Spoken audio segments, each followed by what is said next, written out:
Hey, welcome back to No Hype Beer Review. It's been a few days since I've done a beer review. I was traveling and just never had a good spot to like kind of take a beer aside and maybe do it on the road review.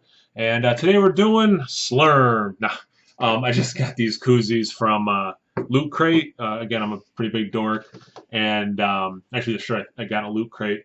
And if you know what it is, it's like a monthly box service, and they just send you nerdy stuff.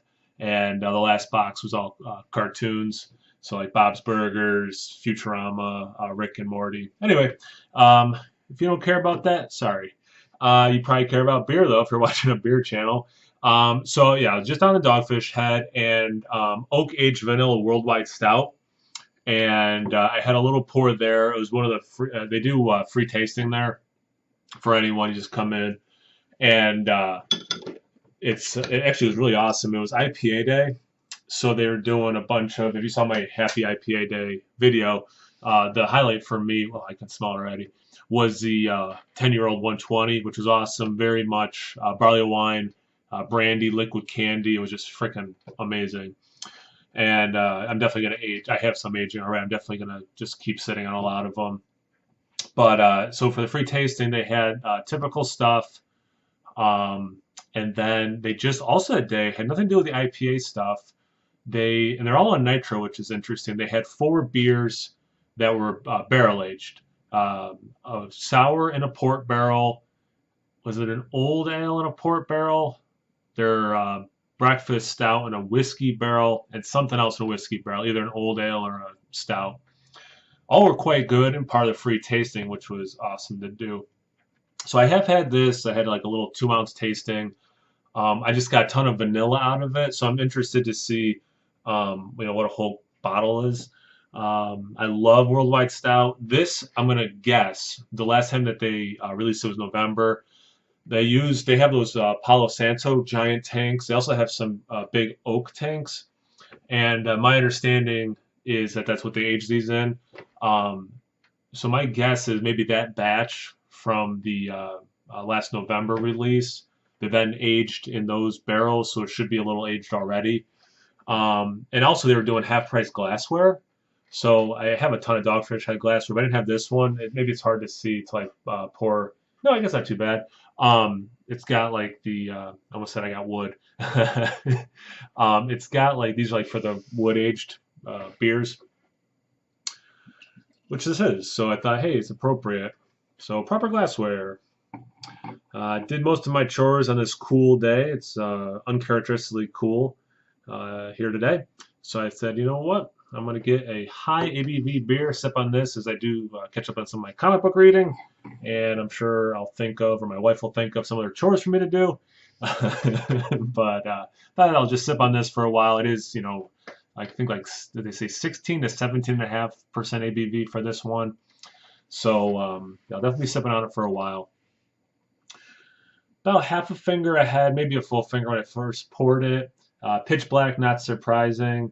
The bubbles pretty tight, and then which is interesting because then it's got like bigger bubbles interwoven into it. I'm more excited about the aroma and taste, so let's get into that. First, you get roasty. Definitely that worldwide stout roastiness, but then the vanilla, kind of cuts through that. Decent amount of the oak as well, which is interesting. And again, when I tasted it, I got so much vanilla. Now with those tasting glasses, it's tough to kind of get a lot of nose. All I got was vanilla when I had the nose on that. So it's nice to have a little bit wider here because I'm not just getting that vanilla. It's much more complex of an aroma. But but anyway, the vanilla because you have the oak too. So I think a lot of the vanilla taste and the aroma is probably coming from the vanilla beans. But I think that oak, definitely contributes and plays into that. Yeah, some coffee, dark chocolate, that again more like roasty. Relatively sweet on the aroma, and it's pretty shocking. I mean, I know, like I said, it's been aged for a little bit, but no booze at all in the aroma. When you get this high, that really does surprise me. I think it's hard to mask that. Let's get into the taste. Cheers.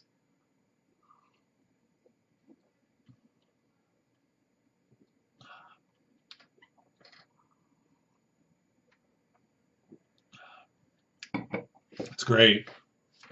It's so full, awesome mouthfeel that it is huge vanilla. Huge vanilla. If you don't like vanilla in your stout, stay away.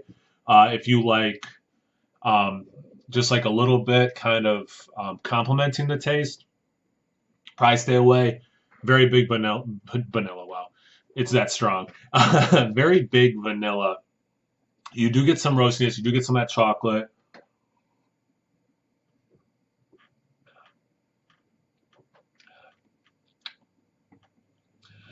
It drinks like some of those better bourbon aged stouts that have vanilla in it, but it doesn't have that bourbon quality. Obviously, they're not bourbon barrels, just regular oak barrels. So it's kind of interesting that it tastes like that. But if you strip what bourbon taste is brought out, not just the oak, but the actual bourbon, the spirit, um, this is basically what you're left with. Now, I like bourbon barrel aged, and if you watch my videos, I talk about it a lot. I review a decent number of them. Um, this is fantastic. I do love Dogfish Head. It's why my wife and I have gone a couple times. She knows it's like my favorite big brewery. I think Sam's awesome. Has done amazing things for craft beer. And so yes, I am a fan, but I don't like all their beers. And I'm open. The first beer I ever drain poured was a Dogfish Head, that Ta Hencat or whatever it was. I didn't realize that like drain pouring was actually a thing people did, and I couldn't drink that beer. It was awful. And I think I talked about this before. I did a tour of Dogfish Head, and the tour guide says you're probably not gonna like everything we do, and that's okay. And I think that's kind of a cool mentality to have, especially when you're doing such a wide variety of beers. Is yeah, every beer is not going to be a winner for every person. There's nothing wrong with a brewery if you don't like a beer or the occasional beer from them. But anyway, this is to me a huge winner. I love the regular worldwide stout. I bought two 4-packs. Some was for other people. I'm definitely at least one of those 4-packs is for me though. Um, Glad I did one now. I'm definitely going to age the other 3 and see what it does. It's a great beer.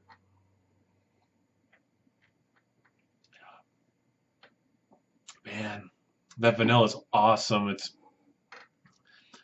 I don't want to use the word decadent because I think people might get a little bit of the wrong impression. It is dessert like. I'm gonna say, yeah, it's decadent. It's awesome. Um, the sweetness gets cut from the booze, but like you don't get an alcohol taste. You do get the nice warmth though, but it cuts into that sweetness a little bit.